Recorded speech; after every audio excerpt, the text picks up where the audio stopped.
नमस्कार दोस्तों, मैं Brijesh Pathak sir SP Shukla educate channel पे आप सभी लोगों का स्वागत करता हूं।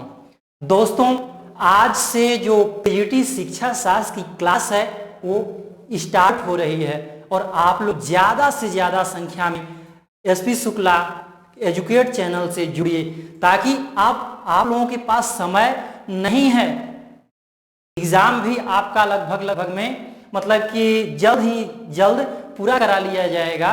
और दोस्त, हम लोग देखेंगे कि जो पीजीटी शिक्षा शास्त्र है, एजुकेशन है, इसमें अप्लाई करने के लिए योग्यता क्या होनी चाहिए। तो दोस्तों, सबसे पहले देखेंगे कि इसकी योग्यता। तो सबसे पहले जो लोग एमए एजुकेशन यानी जो लोग एमए शिक्षा शास्त्र किए हैं वो लोग क्या करेंगे कि पीजीटी शिक्षा शास्त्र का फॉर्म अप्लाई कर सकते हैं। साथ साथ जो लोग एमएड किए हैं और एमए साइकोलॉजी से किए हैं वो लोग भी आपका पीजीटी शिक्षा शास्त्र का फॉर्म अब फिल करेंगे। फिर आता है दोस्त बीएससी। जो लोग बीएससी किए हैं, एमएससी किए हैं, बीएड किए हैं और एमएड किए हैं, तो जो लोग बीएससी किए हैं, एमएससी किए हैं, बीएड किए हैं और एमएड किए हैं, ये लोग भी आपका पीजीटी शिक्षा शास्त्र का फॉर्म भरेंगे, वो लोग भी एलिजिबल हैं। फिर दोस्त, आपका एक बात और आती है, वो पूछेंगे कि यदि हम सर बीएड किए हैं, एमए किए हैं, तो क्या फॉर्म को फिल कर सकते हैं? हाँ दोस्त, बिल्कुल। आप या अगर बीएड किए हैं, एमएड किए हैं और बीएड किए हैं, एमए एजुकेशन किए हैं, तब भी आप क्या है कि पीजीटी का फॉर्म, पीजीटी शिक्षा शास्त्र प्रवक्ता का फॉर्म फिल कर सकते हैं। अब दोस्त आते हैं भर्ती प्रक्रिया कि जो भर्ती प्रक्रिया है वो कैसे मतलब होगी, उसकी प्रोसेसिंग में क्या क्या होगा, यानी प्रक्रिया कैसे निर्धारित की गई है। तो दोस्त, यहाँ पर देखेंगे कि सबसे पहले क्या होगा। इसमें सबसे पहले आपका रिटन एग्जाम यानी लिखित परीक्षा होगी।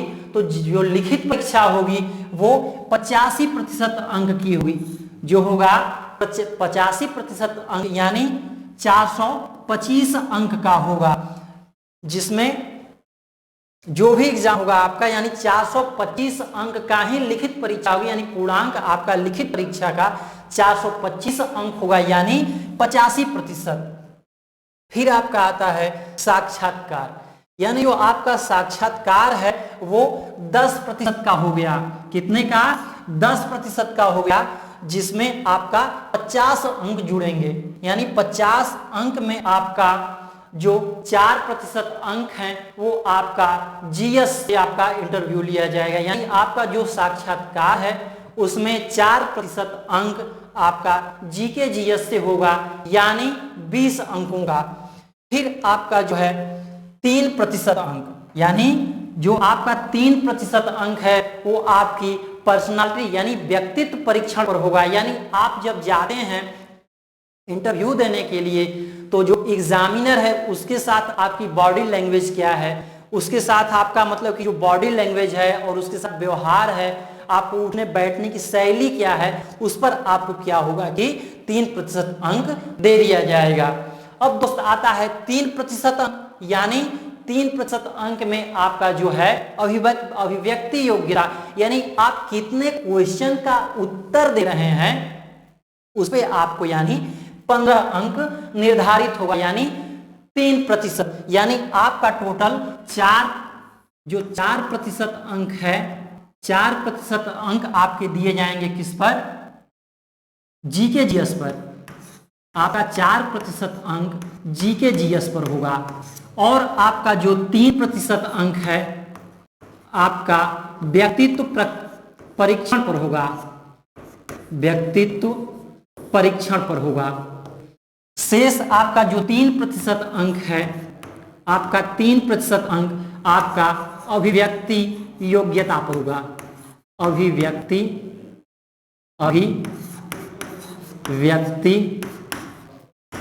योग्यता पर होगा निर्धारित।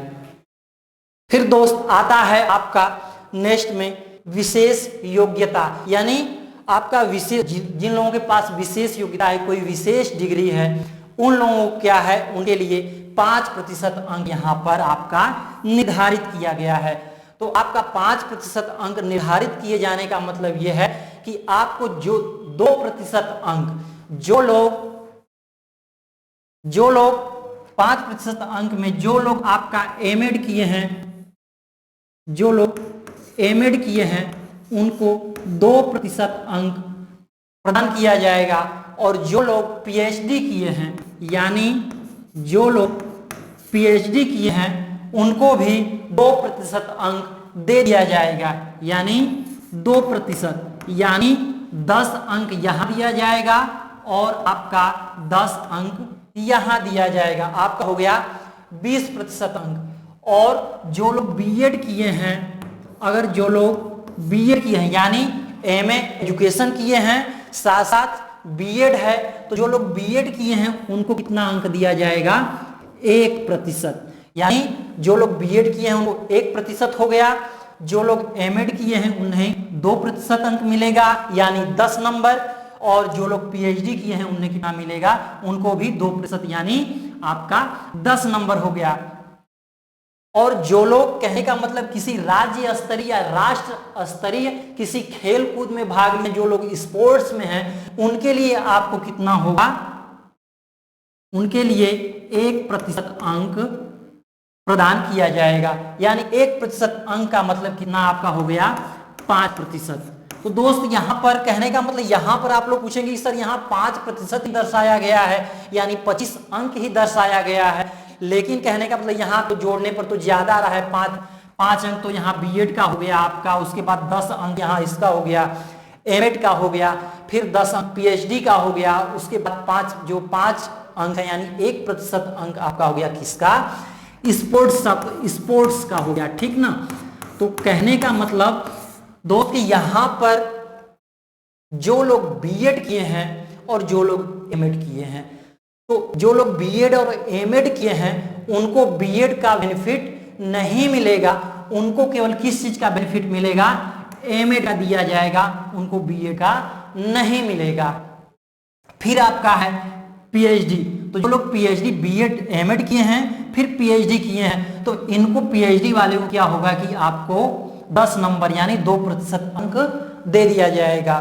फिर जो लोग स्पोर्ट्स में हैं, स्पोर्ट्स वाले व्यक्ति को भी, जो लोग स्पोर्ट्स में कार्य कर रहे हैं या जो लोग किसी राज्य स्तरीय या राष्ट्र स्तरीय किसी गेम में किसी खेल कूद में यदि भाग लिए हैं तो उनके लिए 5 नंबर दे दिया जाएगा। यानी कहने का मतलब आपको केवल यहाँ पर 25 अंक आपको प्रदान किए जाएंगे, यानी आपको यहाँ पर कितने अंक दिए जाएंगे, 25 अंक, यहाँ पर आपको 25 अंक दे दिया जाएगा, ठीक।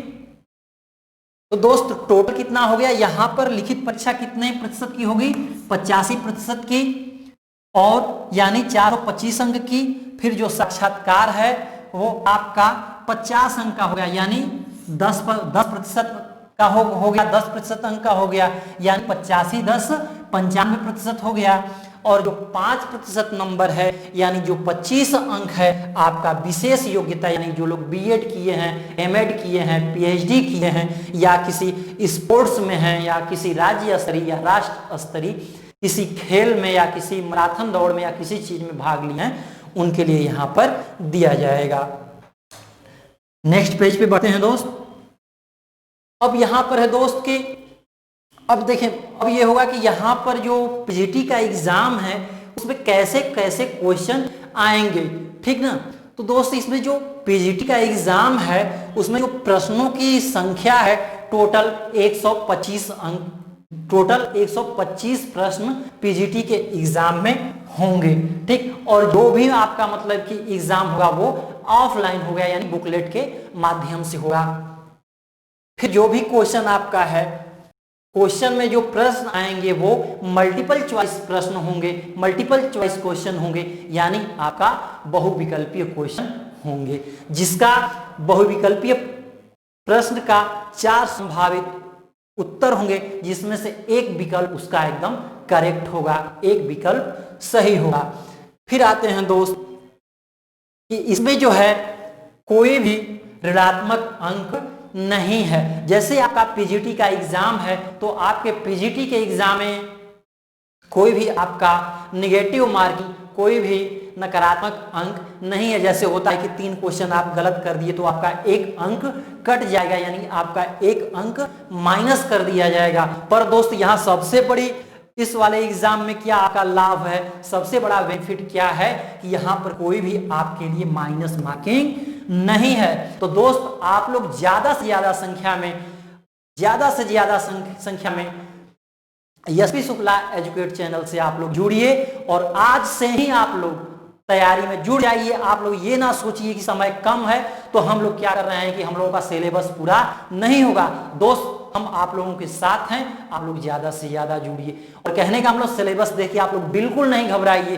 कहा गया है ना कि पृथ्वी कहती धैर्य न छोड़ो, चाहे सिर पर कितना हो भार, नभ कहता है इतना फैलो, ढक लो सारा संसार। तो दोस्तों कहने का मतलब यह है कि आप लोग आज से ही, कहने का मतलब कमर कस लीजिए कि हम लोगों को पीजीटी में हम लोगों की एक जो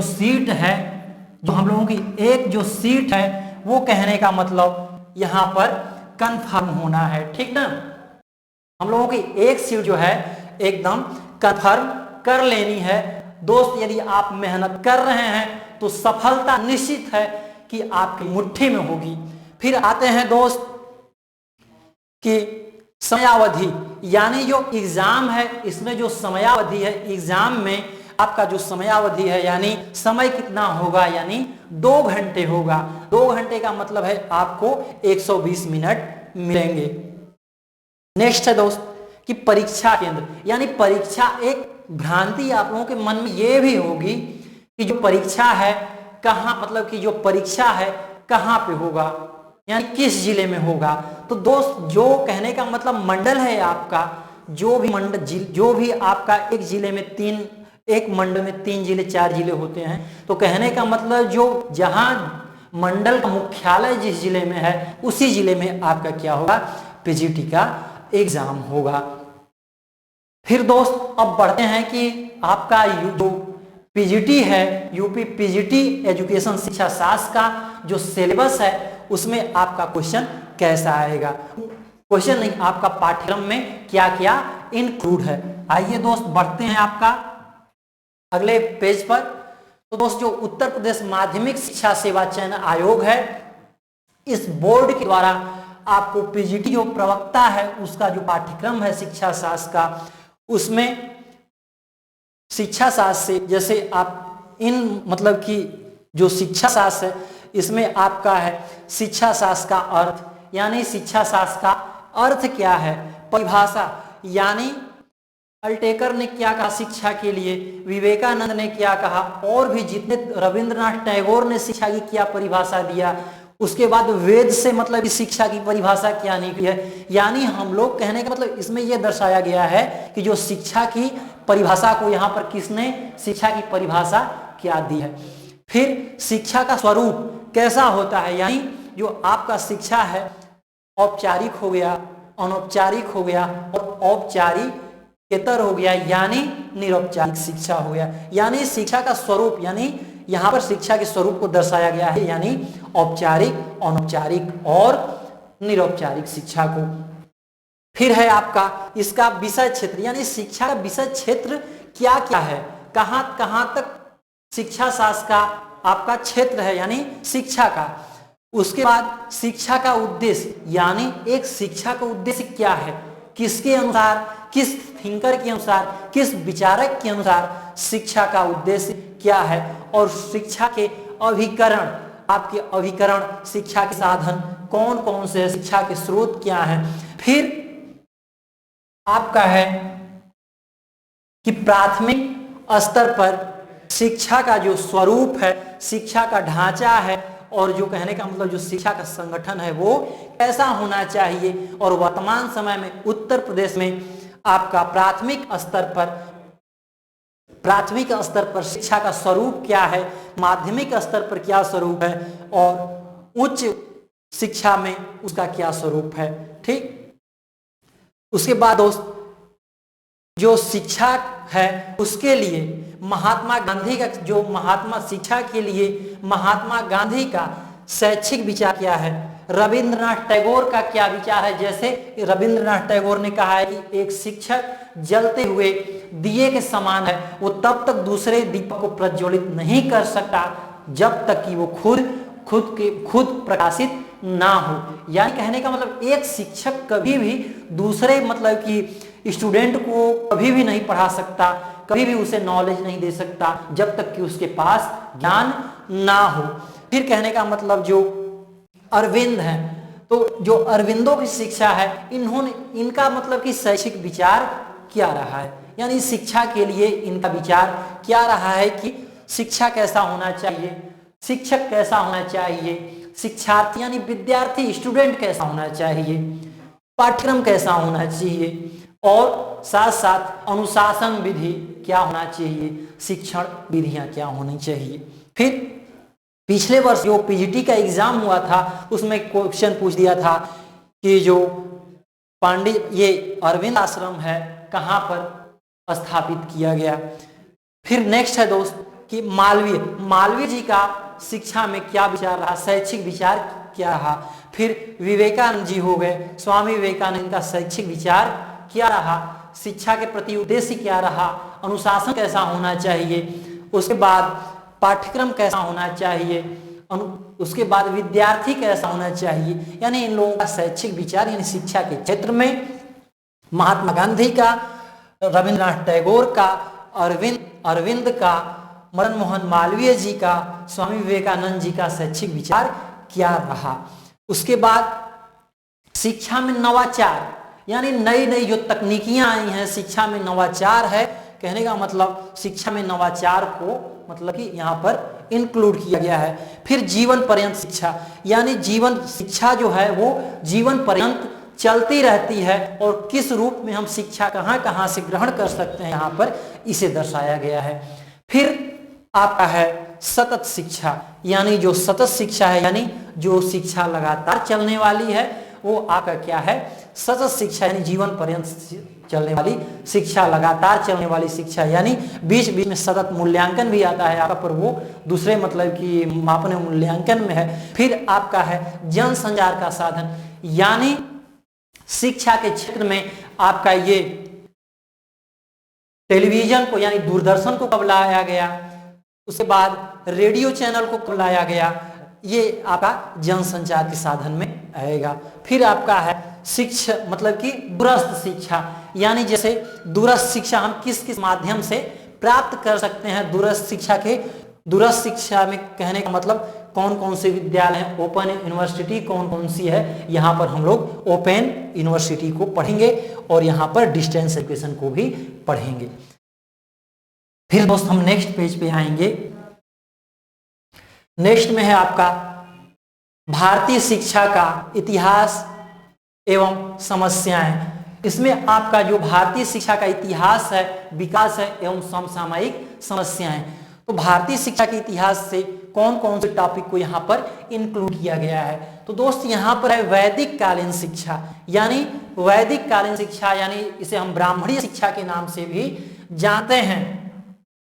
इसमें वैदिक कालीन शिक्षा में शिक्षक का मतलब कि विचार क्या था, शिक्षक कैसा होता था, उसके बाद विद्यार्थी कैसे होते थे, शिक्षार्थी कैसा होता था, उसके बाद ये है आपका है उस समय की प्रणाली क्या थी, गुरुकुल के माध्यम से पढ़ाया जाता था, कौन कौन से संस्कार होते थे उस समय, जैसे आपका उपनयन संस्कार हो गया, उसके बाद विद्या आरंभ संस्कार हो गया, यानी कितने संस्कार हैं, शिक्षक कैसा होना चाहिए, शिक्षार्थी कैसा होना चाहिए, पाठ्यक्रम कैसा होना चाहिए।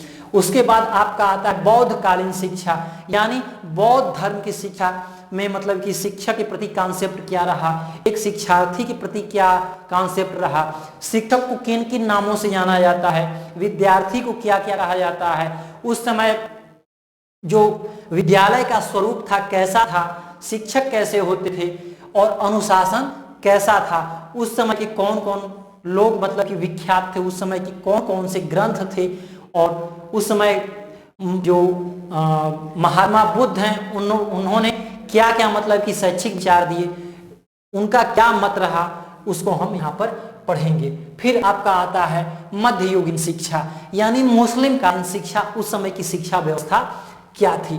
फिर आते हैं आधुनिक शिक्षा पर प्रभाव, यानी जो वैदिक कालीन शिक्षा है, बौद्ध कालीन शिक्षा है और मध्यकालीन शिक्षा है, सॉरी दोस्त थोड़ा मिस्टेक हो गया। फिर आपका ब्रिटिश कालीन शिक्षा, यानी आपका स्वतंत्रता से पहले की जो शिक्षा है, जैसे आपका मैकाले का पत्र हो गया, उसके बाद वुड का घोषणा पत्र हो गया, कोठारी आयोग हो गया, हंटर आयोग हो गया, कलकत्ता विश्वविद्यालय आयोग हो गया। तो जितने भी आयोग हैं हम इसमें कहने का मतलब आपका पढ़ेंगे, ठीक। फिर आपका है उनका शिक्षा पर क्या प्रभाव है। स्वतंत्र भारत में शिक्षा, यानी स्वतंत्रता से पहले की शिक्षा और स्वतंत्र भारत में यानी 1948 स्वतंत्रता के बाद की शिक्षा में हम देखेंगे। फिर शिक्षा का संवैधानिक स्वरूप, यानी शिक्षा का संवैधानिक स्वरूप कैसा होना चाहिए, यानी आपका जो शिक्षा का स्वरूप है वो कैसा होना चाहिए। फिर जो जितने भी आयोग हैं, विभिन्न आयोग, उनकी संस्तुतियां क्या रही, यानी क्या क्या सिफारिश की गई कि किस आयोग में, जैसे हंटर आयोग हो गया, कोठारी आयोग हो गया, माध्यमिक शिक्षा आयोग हो गया, मुदालियर आयोग हो गया, यानी और इतना भी नई शिक्षा नीति 1986 की शिक्षा नीति हो गई, उसके बाद 92 की शिक्षा नीति हो गई, 2019 की शिक्षा नीति हो गई। उसमें कहने का मतलब क्या क्या, कहने का मतलब संस्तुतियां की गई हैं, क्या क्या रिकमेंडेशन किया गया, ठीक ना, क्या क्या मांग किया गया, फिर उसका मूल्यांकन। फिर आपका है भारत में प्राथमिक शिक्षा, माध्यमिक शिक्षा एवं उच्च प्राथमिक शिक्षा के परिप्रेक्ष्य में नियंत्रण, यानी इस पर शिक्षा पर नियंत्रण क्या है, मतलब माध्यमिक शिक्षा और उच्च शिक्षा में मतलब कि उसका नियम परिप्रेक्ष्य में नियंत्रण क्या है। फिर उसका दोस्त जितने भी मित्र, जितने भी आपका आयोग आए हैं उसका मतलब मूल्यांकन भी करेंगे, ठीक।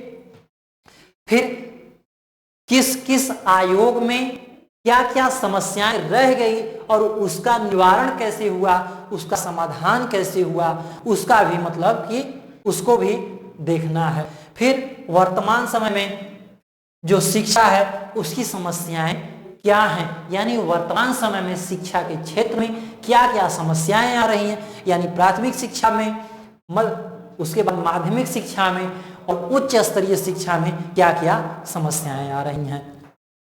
फिर नेक्स्ट है आपका राष्ट्रीय एकता, यानी आपका जो राष्ट्रीय एकता है यह शिक्षा के क्षेत्र में कैसे कायम होता है, या राष्ट्रीय एकता का शिक्षा में क्या भूमिका है, या शिक्षा के द्वारा राष्ट्रीय एकता को कैसे कायम किया जा सकता है, इसे भी यहां पर हम देखेंगे। फिर है बेरोजगारी, यानी बेरोजगार शिक्षा क्या है, एक शिक्षित व्यक्ति बेरोजगार कैसे है, वो बेरोजगार क्यों होता है, यहां पर हम इसे देखेंगे।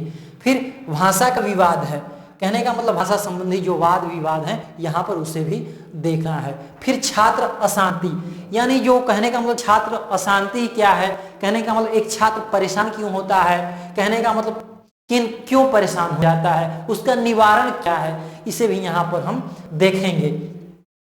फिर आपका है नैतिक शिक्षा, यानी मोरल एजुकेशन, जो मोरल एजुकेशन है हम यहां पर इसे भी देखेंगे। फिर आपका है शिक्षा का गिरता स्तर एवं बालिकाओं की शिक्षा, यानी पहले क्या था, जब हम मुस्लिम कालीन शिक्षा को उठाएंगे तो उस समय क्या था कि बालिकाओं की शिक्षा पर पूर्ण रूप से पाबंद था, बालिकाओं की शिक्षा, बालिकाओं को शिक्षा नहीं दी जाती थी। फिर शिक्षा का स्तर क्यों गिर रहा है, रीजन क्या है कि लोग अपने उद्देश्य से भटक रहे हैं, आखिर एक व्यक्ति सर्टिफिकेट लेने के बाद भी क्यों नहीं सफल हो रहा। तो दोस्त हम यहाँ पर ये जो भारतीय शिक्षा का इतिहास है, विकास एवं समसामयिक समस्याएं हैं, यहाँ पर इसे इंक्लूड होगा। नेक्स्ट है आपका शिक्षा दर्शन, यानी जो शिक्षा दर्शन है, यानी दर्शन शास्त्र यहाँ पर है, दर्शन शास्त्र में कौन कौन सा टॉपिक इंक्लूड किया गया है, यहाँ पर शिक्षा दर्शन का संबंध, यानी दर्शन शास्त्र का शिक्षा से क्या संबंध है और शिक्षा का दर्शन से क्या संबंध है, यहाँ पर हम इसको भी जानेंगे। फिर शिक्षा दर्शन का स्वरूप कैसा होना है, स्वरूप क्या है ना, और उसका महत्व क्या है, शिक्षा दर्शन का स्वरूप कैसा है, और शिक्षा दर्शन और दर्शन का शिक्षा में महत्व क्या है, इसे जानेंगे। उसके बाद दर्शन शास्त्र की जो विभिन्न शाखाएं हैं, जैसे आपका आदर्शवाद हो गया। आदर्शवाद के अनुसार शिक्षा, आदर्शवाद ने क्या एक विद्यार्थी के लिए क्या कहा, जैसे आदर्शवाद है, आदर्शवाद के अनुसार, आदर्शवाद कहा के अनुसार एक शिक्षक क्या है, वो माली है, और एक विद्यार्थी है वो क्या है, फूल है। तो शिक्षक क्या करता है, उसे समय समय पे काट छांट करके उसे एक आकार देता है, ठीक ना। तो आदर्शवाद के अनुसार शिक्षा क्या है ना, शिक्षक कैसा होना चाहिए, पाठ्यक्रम कैसा होना चाहिए, अनुशासन कैसा होना चाहिए, और उसके बाद शिक्षण विधि क्या होना चाहिए, यानी हम आदर्शवाद में पढ़ेंगे। फिर प्रकृतिवाद के बाद, प्रकृतिवाद के अनुसार शिक्षा का स्वरूप कैसा होना चाहिए, ढांचा कैसा होना चाहिए, इसी जानेंगे। फिर आपका प्रयोजनवाद है, ठीक ना, फिर हम प्रयोजनवाद को देखेंगे कि इसी अनुसार शिक्षा कैसी होनी चाहिए। फिर है आपका यथार्थवाद, यानी यथार्थवाद के अनुसार शिक्षा का उद्देश्य क्या है, पाठ्यक्रम क्या है, शिक्षण विधियां क्या हैं, एवं अनुशासन, ठीक। फिर दोस्त है आपका शैक्षिक समाजशास्त्र।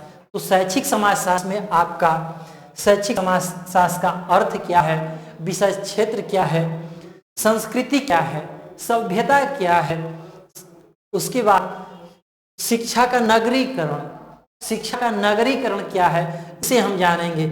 शिक्षा का आधुनिकीकरण क्या है, यानी शिक्षा में नई नई चीजें क्या क्या इंक्लूड किया गया है, यहाँ पर हम इसे देखेंगे। फिर जो शिक्षा का, फिर जो है आपका सामाजिक स्तरीकरण, यानी जो समाज में स्तरीयकरण है, उसे भी हम इसमें देखेंगे। फिर शिक्षा सामाजिक, फिर शिक्षा में सामाजिक परिवर्तन, यानी शिक्षा के द्वारा सामाजिक परिवर्तन कैसे होता है, और सामाजिक परिवर्तन कितने प्रकार के हैं, यहाँ पर हम इसे भी पढ़ेंगे। फिर संप्रदाय, कितने संप्रदाय हैं, संप्रदाय मतलब कि किन संप्रदाय में कैसी शिक्षा है, और धर्म की भी शिक्षा पढ़ेंगे, जैसे जितने भी धर्म हैं उनमें शिक्षा कैसी दी जाती है। फिर नेक्स्ट है दोस्त यहाँ पर शिक्षा मनोविज्ञान, सबसे इंपॉर्टेंट चैप्टर है आपका शिक्षा मनोविज्ञान। आपका शिक्षा मनोविज्ञान में आपको कहाँ कहाँ से क्वेश्चन उठाए जाएंगे, आपको कहाँ कहाँ से क्वेश्चन आ सकता है। तो आपका है शिक्षा मनोविज्ञान का अर्थ, क्षेत्र, महत्व, उसके बाद है आपका विकास एवं अभिवृद्धि, ठीक। फिर है शैशवावस्था में शारीरिक विकास, मानसिक विकास, सामाजिक विकास, संवेगात्मक विकास एवं आपका शिक्षा में उसका महत्व। कहने का मतलब बाल्यावस्था में, शैशवावस्था में, बाल्यावस्था में, किशोरावस्था में हम क्या देखेंगे कि बच्चे का शारीरिक विकास, मानसिक विकास, सामाजिक विकास और संवेगात्मक विकास को देखेंगे एवं उसका शिक्षा में महत्व। फिर हम क्या देखेंगे, पर्सनालिटी, ठीक ना, यानी जो व्यक्तित्व है, जितने भी आपके विचारक हैं उन्होंने मतलब कि व्यक्तित्व की परिभाषा देखेंगे, कितने किस विचारक ने कितने प्रकार के व्यक्तित्व को बताए हैं उसे हम देखेंगे। फिर जो इंडिविजुअल डिफरेंस है यानी व्यक्तिगत विभिन्नता कितने प्रकार की होती है, उसके कितने पक्ष हैं हम उसे भी देखेंगे। फिर आपका है व्यक्तित्व का मापन, यानी व्यक्तित्व के मापन के लिए कैसे कैसे किया जाता है, उसके लिए कौन कौन से टूल्स अप्लाई किए जाएंगे, यहाँ पर हम उसे देखेंगे। फिर शिक्षा में इनका महत्व, यानी जो आपका व्यक्तिगत विभिन्नता है, व्यक्तित्व, इन सब का शिक्षा में महत्व क्या है। फिर आपका है लर्निंग थ्योरी है, सीखने के नियम, यानी जो विभिन्न सिद्धांत हैं, जैसे आपका है थॉर्नडाइक का, जो थॉर्नडाइक का सिद्धांत है, आईपी पावलोव का सिद्धांत है, कोफका का सिद्धांत, कोहलर का सिद्धांत जैसे अंतर्दृष्टि सिद्धांत हो गया, उसके बाद आपका हो गया स्किनर का सिद्धांत हो गया, हैब का जो मतलब कि हैब का जो बुद्धि का सिद्धांत है, कितने प्रकार के मतलब कि उन्होंने दिया है, इसको भी हम यहाँ पर पढ़ेंगे। फिर जो सीखे के सिद्धांत की विवेचना, उसका शैक्षिक महत्व क्या है, निहितार्थ क्या है, मोटिवेशन को भी पढ़ेंगे, जैसे मैस्लो हो गए, मैकलैंड हो गए, उसके बाद आपके हल हो गए, है ना, इनको भी हम पढ़ेंगे। और जो है ट्रांसफर ऑफ लर्निंग, यानी सीखने का स्थानांतरण, धनात्मक होता है, ऋणात्मक होता है और शून्य होता है। हम यहाँ पर इसे भी देखेंगे। फिर वृद्धि एवं विकास को देखेंगे, फिर इसका स्वरूप कैसा है, फिर विकास के सिद्धांत क्या हैं, इसे भी हम देखेंगे। फिर बुद्धि के सिद्धांत, जैसे एक कारक सिद्धांत हो गया, द्विकारक सिद्धांत हो गया, बहुकारक सिद्धांत हो गया, इसे भी हम देखेंगे। फिर बुद्धि का मापन कैसे किया जाता है, इसे यहाँ पर बुद्धि का मापन ये भी यहाँ पर इंक्लूड है। फिर मानसिक स्वास्थ्य, यानी एक मानसिक स्वस्थ व्यक्ति को भी पढ़ेंगे कि मानसिक स्वास्थ्य क्या है। अगर व्यक्ति कहीं उसका मानसिक स्वास्थ्य सही नहीं, मानसिक रूप से प्रिपेयर नहीं है, तो उसका किसी भी पढ़ने में मन नहीं लगेगा। फिर आपका है चिंतन, तर्क, समस्या समाधान, सृजनात्मकता, स्मृति, विस्मृति, फिर प्रत्यय निर्माण, है ना, उसका कहने का मतलब जो शैक्षिक निहितार्थ है, इसको भी हम पढ़ेंगे।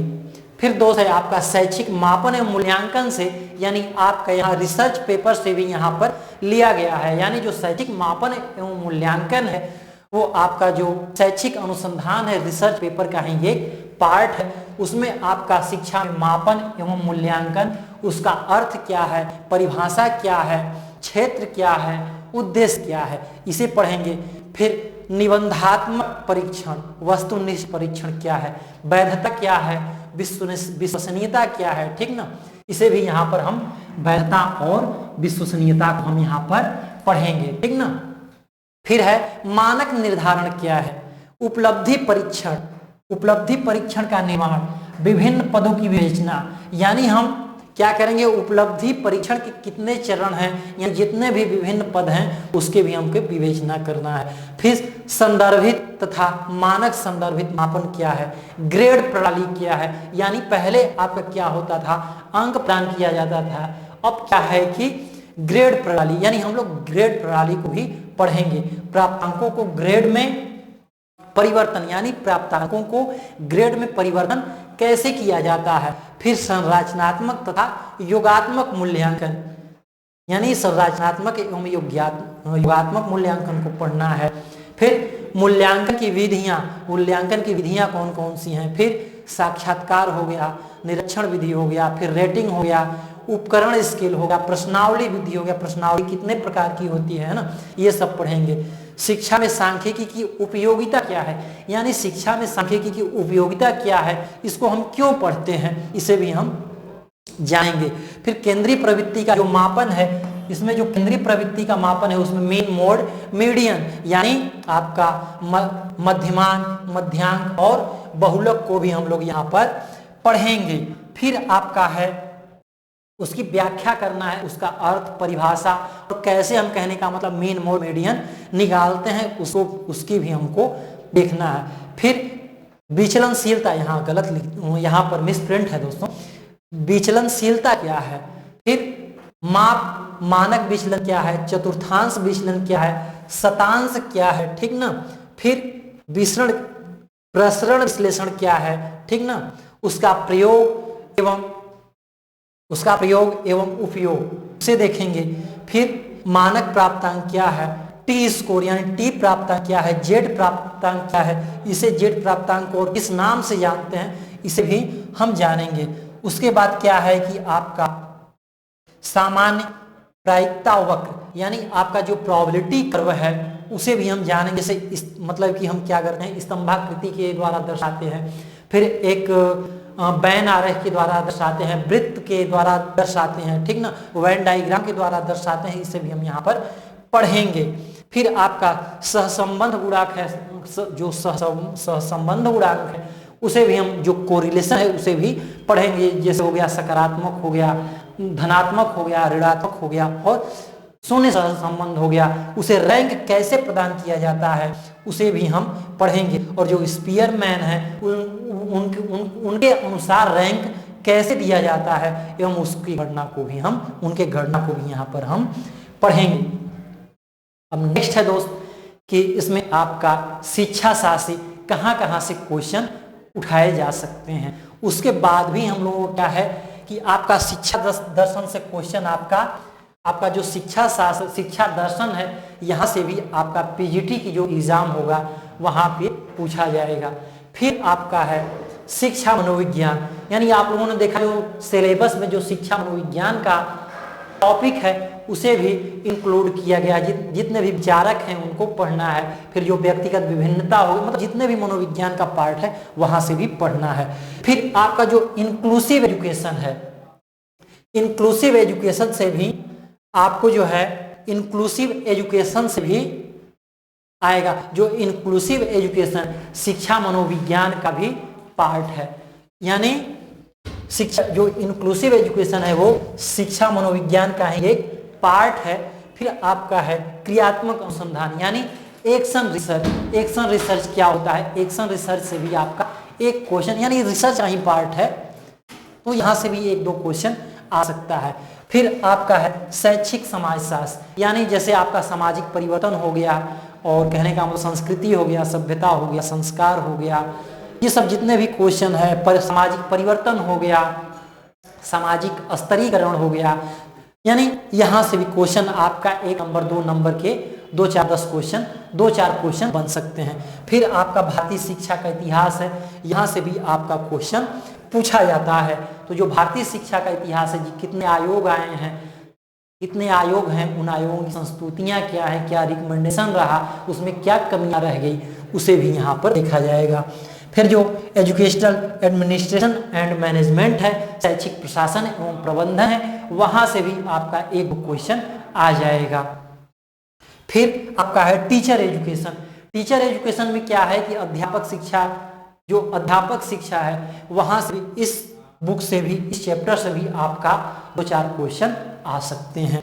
फिर आपका है कंप्यूटर एजुकेशन, कंप्यूटर एजुकेशन, और फिर है आपका शैक्षिक तकनीकी एजुकेशन टेक्नोलॉजी। कहने का मतलब जो आपका शैक्षिक तकनीकी है, जैसे हार्डवेयर उपागम हो गया, सॉफ्टवेयर उपागम हो गया, उसके बाद शिक्षा के क्षेत्र में दूरदर्शन है उसे कब लाया गया, इंटरनेट को कब लाया गया, यानी आपका जितने भी टेक्नोलॉजी से संबंधित क्वेश्चन है, टेक्नोलॉजिकल जो पार्ट है उससे भी क्वेश्चन आपके पूछे जाते हैं। और 1 2 क्वेश्चन आपका कंप्यूटर से भी, कंप्यूटर शिक्षा से भी आएगा। तो दोस्त कहने का मतलब ये जितने भी आपका सब्जेक्ट हैं, शिक्षा दर्शन हो गया, मनोविज्ञान हो गया, समावेशी शिक्षा हो गई, उसके बाद आपका क्रियात्मक अनुसंधान हो गया, शैक्षिक समाजशास्त्र हो गया, भारतीय शिक्षा का इतिहास, शैक्षिक प्रशासन एवं प्रबंधन, यहाँ से उसके बाद अध्यापक शिक्षा, कंप्यूटर शिक्षा और तकनीकी शिक्षा, यहाँ से भी आपका क्वेश्चन पूछे जा रहे हैं। यानी सिलेबस में तो उतना पढ़ना ही होगा, साथ साथ हमें और बुक्स को भी और चैप्टर को भी हमें पढ़ना होगा। तो दोस्त आप लोग ज़्यादा से ज़्यादा एसपी शुक्ला एजुकेट चैनल से जुड़िए। और दोस्त अब तैयारी करने के लिए समय नहीं है, आप जितना जल्दी जुड़ेंगे उतना जल्दी आपका सिलेबस, आपका कोर्स पूरा होगा, और उतना जल्दी आप क्या करेंगे, कोर्स का बेनिफिट ले पाएंगे। तब तक के लिए आप हमें इजाजत दे दीजिए। बहुत बहुत धन्यवाद।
कैसा है?